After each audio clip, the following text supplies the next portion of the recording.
এই সব ধ্বংস করছে আমাদেরকে টিভি সিনেমা। টিভি দেখলে রাত 12টা পর্যন্ত বসে টিভি দেখে, এরকম লোক আছে না নাই আমাদের সমাজে?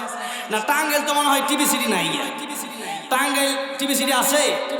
আজকে টিভি সিডি এর চেয়ে বড় সর্বনাশ করছে মোবাইল। আমাদের যুব সমাজ নষ্ট করছে কিসে? মোবাইল। মোবাইল আমরা দেখতে দেখতে রাত 3টা 4টা বাজে যুবকদের। এরপরে আর যারা প্রেম করে এখন তো বছর মাস এমনি প্রেম করতে করতে যায়, অবৈধ প্রেম করতে করতে। এগুলা কি আমি হাসির খোরাক দিচ্ছি নাকি? কি দিচ্ছি? এগুলো সত্য সঠিক কোরআনের পথে জাহান্নাম থেকে বাঁচার কথা আমি বলতেছি। কোন জায়গা থেকে বাঁচার কথা বলতেছি? টিভি সিডিতেই খাই মান নষ্ট করলি 12 মাস, টিভি সিডিতেই খাই মান নষ্ট করলি 12 মাস, মোবাইল আসিয়া করলো আরো বড় সর্বনাশ। জোরে বলেন ঠিক কিনা? আজকে মোবাইল আসার কারণে মোবাইল, আপনি মনে রাখবেন একটা কথা, আপনি জীবনে সৎকায় জারিয়াও রেখে যেতে পারেন, আবার গুনাহে জারিয়াও রেখে যেতে পারেন। একটা মাইয়ার ছবি ফেসবুকে পোস্ট করে দিয়েছে, আমরা বউর হলে ফুসফুস সবাই দেখতেছি। আমাদের সাথে এমন লোক নাই। আমাদের এলাকাতে এমন লোক আছে যাদের নিজের বউরে নিজে দহন করে থুয়ে দেয়। নিজের বউরে যে ব্যক্তির দোকানে বসায় রাখে, নিজে বসে না কেন, দোকানে একটু ভালো চলার জন্য, সেখানে তো মানুষ ঠিকানা কাটার জন্য আসবে না, সেখানে তার বউকে একটু দেখতে আসবে। এগুলো দায়িত্ব মহিলা না, দায়িত্ব পুরুষরা। আগে এই পুরুষের জাহান্নামে যাওয়া। এই স্ত্রী বলবে আল্লাহ আমার স্বামী তো ভালো ছিল, আমার স্বামী আমার দোকান বসেন কেন। অনেক স্বামী আছে তার স্ত্রীকে বিয়ে করার পরে বলে তোমার ভাবি, নতুন ভাবি দেখেছো? বলে কি বলে না? আর ওদিক থেকে আরেকজন বলে ভাবিটা খুব সুন্দর, খুব সিউর, খুব কিউট। এই যে কথা, বউ কি এটা কি সরকারি জিনিস নাকি? তাইলে এটা প্রদর্শন করার কি হলো? ফ্রি সার্ভিস দেওয়া যাচ্ছে। একটা কলা, এটা শুকনো না থাকলে কলা কেউ কিনবে? কলার দাম থাকে। নারী পর্দায় না থাকলে নারীর কোনো মর্যাদা থাকে? নারী মর্যাদা থাকে না। ফাতেমা রাদিয়াল্লাহু আনহা বলেন, ও আমার স্বামী আমার মরার পরে কাফনের কাপড় উপর দিয়ে আরেকটা কাপড় দিবেন, যাতে করে আমি কতটুকু লম্বা কতটুকু মোটা এটা কেউ দেখতে না পারে। আমার কবর দিবেন, আমার কবর দিবেন রাতের বেলায়, যাতে করে আমার লাশ দূর থেকে কেউ না দেখতে পারে। খুব অল্প স্বল্প মানুষকে আমার কবর দিবেন, এটা কই ফাতেমা। আর আমরা পর্দা নাই, কিন্তু ফাতেমার সাথে জান্নাতে যাওয়ার লাগে সবাই প্রস্তুত, ঠিক কিনা? জিজ্ঞেস করে দেখেন, তো সবাই বলবে আমি তো ভালোই আছি, মোটামুটি খারাপ আছি। বুড়া মানুষ পর্দা করে, নাতনি পর্দা করে না, অথচ পর্দা করার দরকার ছিল নাতনি, ঠিক কিনা বলে? আল্লাহ বোঝার তৌফিক দান করেন, বলে না। তাহলে টিভি সিডি এটা কি আমাদের উপকারে আসতেছে না ক্ষতি হচ্ছে? এই যে মোবাইলের কথা বলতেছিলাম, মোবাইল দিয়ে আপনি লেখেন যে 3 বার সূরা ইখলাস পড়লে 1 খতম কোরআন শরীফের সওয়াব। কয় খতম কোরআন শরীফের সওয়াব? আজকে থেকে আমল করবেন। ফ্রি আছেন, গাড়িতে বসে দিয়েছেন, আপনি ফ্রি আছেন, বাসায় বসে কোনো কাম নাই, আপনি সূরা ইখলাস পড়তে থাকেন। আপনি বুখারী শরীফের শেষ হাদিসে নবী বলেছেন সুবহানাল্লাহি ওয়া বিহামদিহি সুবহানাল্লাহিল আজিম। আপনি পড়তে থাকেন, কিয়ামতের ময়দানে মিজানের পাল্লা ভারী হবে, আর মিজানের পাল্লা ভারী হলে আল্লাহ আপনার জান্নাতের মালিক বানায় দেন। তাহলে মিজানের পাল্লা ভারী হতে চাইলে কোনটা পড়া লাগবে? সুবহানাল্লাহি ওয়া বিহামদিহি সুবহানাল্লাহিল আযীম। পড়তে থাকেন সূরা ইখলাস 3 বার পড়লে একদম কোরআন শরীফের সওয়াব। এগুলো পড়েন, আর এগুলো ফেসবুকে স্ট্যাটাস দেন যে সূরা ইখলাস 3 বার পড়লে একদম কোরআন শরীফের সওয়াব হবে।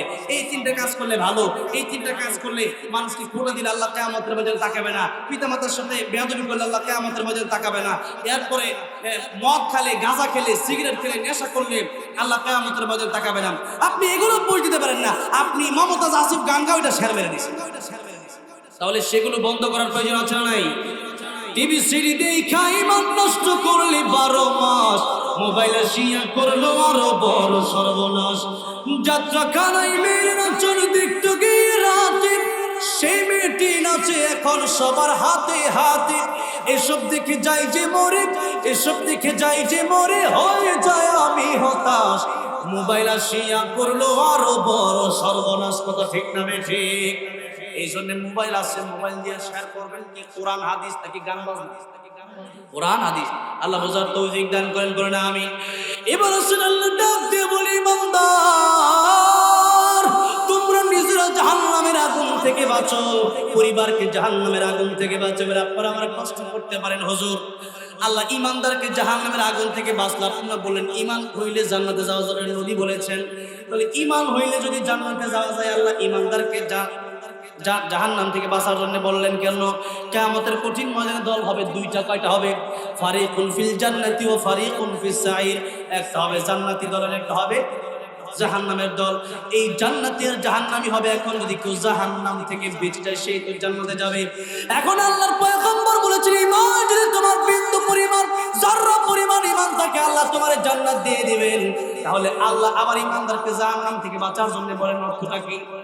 এখন এক নম্বর কথা বোঝেন, ঈমানদার আল্লাহ ওয়াজ করলেন কেন? কারণ ঈমানদারের জান্নাত জাহান্নাম বিশ্বাস করে, আর বেঈমানদার বিশ্বাস করে।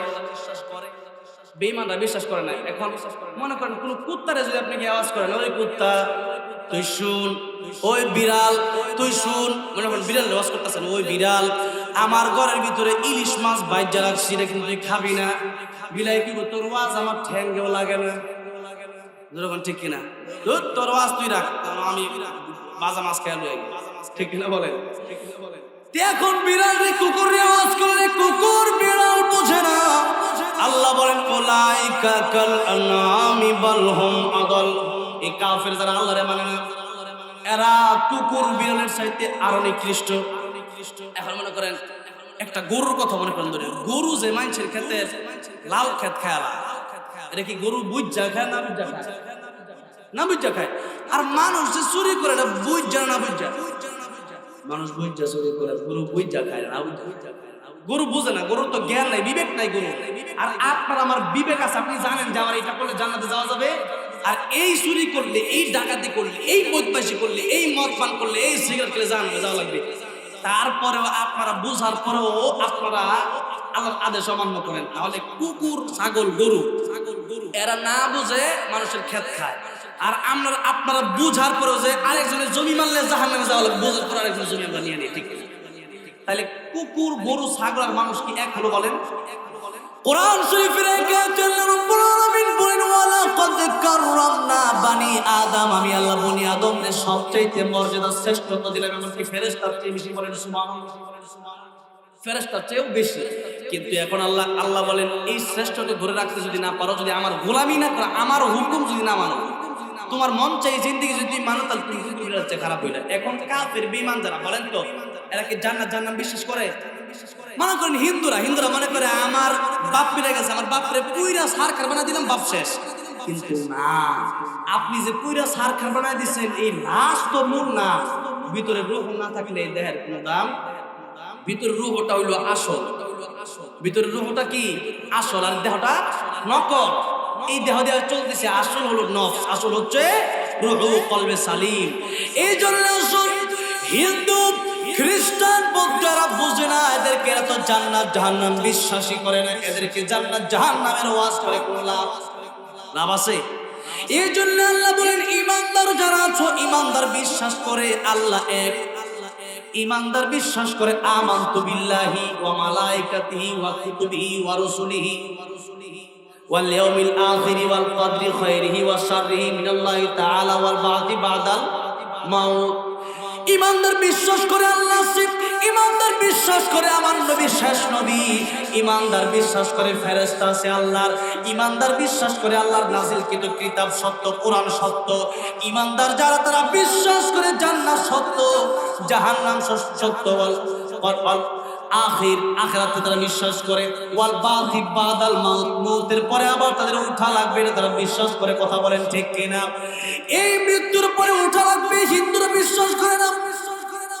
আল্লাহরে যারা মানে না তারা বিশ্বাস করে না। আল্লাহ বলেন যারা আমারে মানে না এরা জান্নাত জাহান্নাম বিশ্বাস করে। যারা আল্লাহ মানে না এদেরকে জান্নাত রসকে লাভ আছে।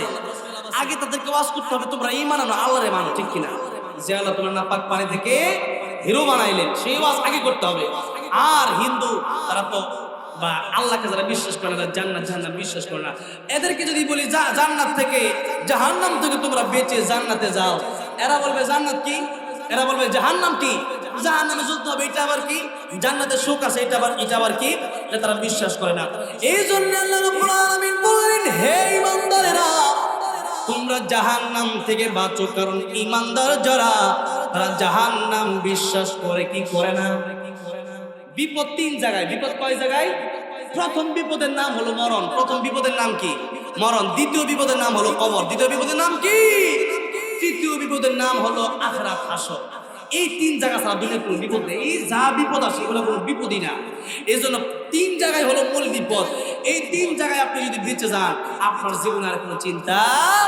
কিয়ামতের কঠিন ময়দানে এক লোক সারা জীবন আরামায়েশ করবে, তারে জাহান্নামে দেওয়ার পরে জিজ্ঞাসা করা হবে কেমন লাগে, তুমি কি আরামায়েশে ছিল? সে বলবে আরামায়েশ কারে বলে আমি জানি না। আরেক লোক জান্নাতের ভিতরে গরিব মানুষ, জীবনে আরামায়েশ দেখে নাই, কষ্ট আর কষ্ট তার জীবনে ছিল, কিন্তু আল্লাহ যখন তার এই দুনিয়ার চাইতে 10 গুণ বড় একটা জান্নাতের মালিক বানায় দেবে, তখন এই ব্যক্তি বলবে আল্লাহ আমার জীবনে কোনো কষ্টই ছিল না, শুধু শান্তি ছিল। বলেন সুবহানাল্লাহ। কষ্ট কি লোক বুঝেই নাই, তার মানে জান্নাতে যে যাবে দুনিয়ার সব কষ্ট ভুলে যাবে। কি করবে? ভুলে যাবে। কিন্তু আমরা দুনিয়ার জন্য পাগল হয়েছি, জান্নাতের জন্য পাগল হই নাই। এবার আল্লাহ বলেন তোমরা জাহান্নাম থেকে বাঁচো। এখন কেন ইমানদাররা জান্নাতে যাবে, তারা জাহান্নাম থেকে বাঁচবে কেন? আল্লাহ বললেন কেন? 1 নম্বর জবাব দিলাম, কাফেররা এদেরকে জান্নাতের ওয়াজ করে লাভ নেই, এরা জান্নাত জাহান্নাম বিশ্বাস করে না। এখন আসেন 2 নম্বর জবাব। 2 নম্বর জবাব হলো ইমানদার যারা, এরা কি সবাই ডাইরেক্ট জান্নাতে যাবে? আল্লাহ বলেছেন ইন্নাল্লাযীনা আমানু ওয়া আমিলুস সলিহাত, নেক আমল। একটা হচ্ছে ঈমান আর একটা হচ্ছে নেক আমল, এই দুইটা লাগবে। আমি মক্কাতুল মুকাররমায় বসেছিলাম, তো একজন আলেম একটা দোয়া শিখাইছে আমারে। দোয়াটা আপনাদেরকে শেখাবো আমি, আপনারা শুনবেন। দোয়াটা অনেক আন্তর্জাতিক হাফেজরা সেখানে ছিল। সালেহ আহমদ তাকরিমি টাঙ্গাইলের সেও ছিল, তারপরে হাফেজ নাজরুল সাকিব জাকারিয়া, অনেক হাফেজ সাহেব সেখানে ছিল। উনি আমাদেরকে নিয়ে গেছিলেন সেই মক্কাতে। তো যাওয়ার পরে একজন হাফেজ সাহেব জিজ্ঞাসা করলো তুমি আমার জন্য দোয়া করছো? সে বলে হ্যাঁ আমি আপনার জন্য দোয়া করছি, আল্লাহ আপনার নেক হায়াত মানে ইমানের সাথে মৃত্যু দেন। তো হুজুর বললেন না, শুধু ইমানের সাথে মৃত্যু হলে হবে না, তুমি দোয়া করবা আল্লাহ তোমার ইমানের সাথে আমলের সাথে, কয়টা কথা বললাম? ইমানের সাথে নেক আমলের সাথে, এই দুইটা, ইমানের সাথে নেক আমলের সাথে, আর দুইটা সারা, দুইটা মুক্ত, ঋণ মুক্ত, গুনাহ মুক্ত। কয়টা কথা বললাম? 4টা। 2টা নিয়ে আর 2টা ছাইরা যদি আপনি যেতে পারেন, 2টা সহ আর 2টা মুক্ত, যদি আপনি এইভাবে যেতে পারেন 100% আপনি জান্নাত যাবেন। 100% সুবহানাল্লাহ। কয়টা? 4টা কথা বললাম। 1 নম্বর ঈমান লাগবে, 2 নম্বর কি লাগবে? নেক আমল লাগবে, 3 নম্বর ঋণ মুক্ত থাকা লাগবে। আপনি কারো টাকা মেরে দিয়েছেন, আপনি জান্নাতে যাবেন পরের কথা, আপনি কপালে লিখে রাখবেন আমি জাহান্নামে, কপালে লিখে কবরে যাবেন। তাহলে কি মনে করেন আমাদের দেশে তো কেউ জমি মারে না, সবাই ভালো মারে। হ্যাঁ, বোনেরটা মাইরা খায়, ভাইয়েরটা মাইরা খায়, এতিম ছেলেরটা মাইরা খায়, গরিবেরটা মাইরা খায়, এরকম বহু লোক আমাদের সমাজে আছে। আমার বাবাজিরা এই সমস্ত কাজ যারা করে, আল্লাহ বলেন আমার বান্দা যতদিন পর্যন্ত করে না মাফ করবে আমি আল্লাহ মাফ করবো, আমি আল্লাহ মাফ করবো না। এই জন্য আল্লাহর হক আল্লাহ মাফ করে দিল। আল্লাহর হক আল্লাহ কি করবে? আল্লাহ চাইলে মাফ করতেও পারেন, কিন্তু আল্লাহ বলেন বান্দার কাছ থেকে 100 টাকা নিয়ে খাইছিলেন, মাইরা দিছিলেন 100 টাকা, এরপরে দেন নাই। ঋণ নিছিলেন 10,000 টাকা, দেন নাই। আল্লাহ বলেন আমার এই বান্দা তোরে যতক্ষণ পর্যন্ত না মাফ করবে আমি আল্লাহ মাফ করবো। তাহলে কি মনে করলেন? হকুল্লাহ আর হকুল ইবাদ, একটা হলো আল্লাহর হক আর একটা বান্দার হক। এই 2 হক ছাড়া কোনো হক পৃথিবীতে নাই। একটা হলো আল্লাহর হক আর একটা হলো বান্দার হক। আল্লাহর হক আল্লাহর কাছে মাফ চাইলে আমি গফুর, আমি আল্লাহ রহমান, আমি আল্লাহ রহিম, আমি আল্লাহ গফফার, আমি আল্লাহ মাফ করে দেবো।